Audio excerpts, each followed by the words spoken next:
What is an asset? Are anything that are owned or partially owned by you. For example, cash. Cash equivalents, like your checking account, anything that you have in the money market, CDs, not the CD, the music, the CD. How old am I? It basically includes any asset that you expect to convert to cash within 1 year, and it's quickly convertible into cash, right?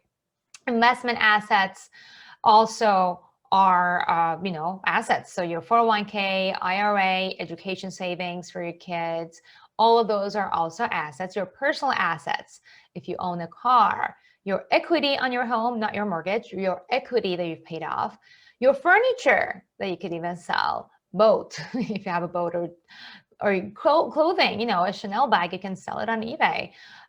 Basically assets that are used to maintain your lifestyle, your wedding ring, things like that. These are all the assets that you own.